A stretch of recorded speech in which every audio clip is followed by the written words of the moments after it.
Hello everyone, welcome back to my mini blog. আজকের mini ব্লগটা হচ্ছে অনেকটা অসাধারণ। সকাল থেকে সারাদিন কি করলাম সেটা নিয়েই গল্প করবো এই মিনি ব্লগে।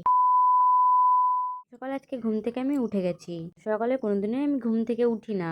কোনো দিন বেজে যায় 10টা কি 11টা। তো আজকে তাড়াতাড়ি ঘুম থেকে উঠে যাওয়ার কারণ হলো আমার হাজবেন্ড আজকে অনেকদিন পর বাড়িতে আসবে, প্রায় 13 দিন পর। তোমরা তো জানোই সে কাজ নিয়ে অনেক ব্যস্ত থাকে, কাজ ছাড়া একদমই বাড়িতে থাকে না। জন্য সকাল সকাল উঠে সমস্ত ঘরের কাজবাজগুলো সেরে নিয়েছি। ঘুম থেকে ওঠার পর ঘরের বাসি কাজগুলো তাড়াতাড়ি করে সেরে নিয়ে ভেবেছিলাম যে রান্না করতে যাব। তো তার মধ্যেই ভাবলাম যে যাক একটুখানি ঘরটা ভালো করে পরিষ্কার করা যায়। এসে দেখবে আর আমাকে বলবে, বাহ খুব সুন্দর তো ঘরটা গুছিয়েছো। ঘরের বউদের তো ঘর গোছানোই সব থেকে বড় একটা কাজ। গাছের ফুলগুলো দিলে স্নান করে ঝটপট পুজো দিতে যাব।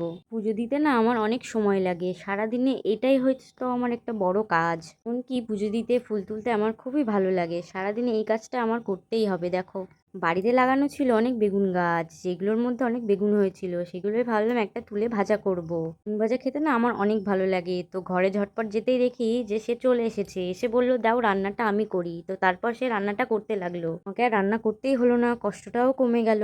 তো তারপর দেখো বিকালের ওয়েদারটা এত সুন্দর ছিল, হালকা হাওয়া বৃষ্টি হচ্ছিল। একটু বেরিয়ে গেলাম ঘুরতে আমার বান্ধবীর বাড়িতে। তারপরে ওর সাথে দেখা হয়ে বেরিয়ে গেছে একটু ঘুরতে। এই যে এখানে ছিল বাইপাসে একটা ফল, এই ফলটার নাম কি জানি না, একটু হাসি মজা হচ্ছিল। ফলটা না খুব সুন্দর দেখতে, এটা টিয়া পাখি খায়। তারপর নিজে একটু ঝটপট পোজ দিয়ে নিচ্ছিলাম, কারণ আমি পোজ না দিলে না ভিডিওতে লাইক আসে না। তারপর দুজনে একটু আম পান্না শরবত খেয়ে নিয়েছিলাম, খেয়ে দিয়ে ওদের ওখান থেকে বেরিয়ে ঝটপট বাড়ি চলে এসেছি। বাড়িতে এসে ঝটপট আমি একটু ম্যাগি খেয়ে নিয়েছিলাম, তারপর একটু কেক। তোমাদের যদি ভিডিওটা ভালো লাগে like comment share and subscribe করে দিও। আজকের ভিডিওটা অবধি, বাই বাই।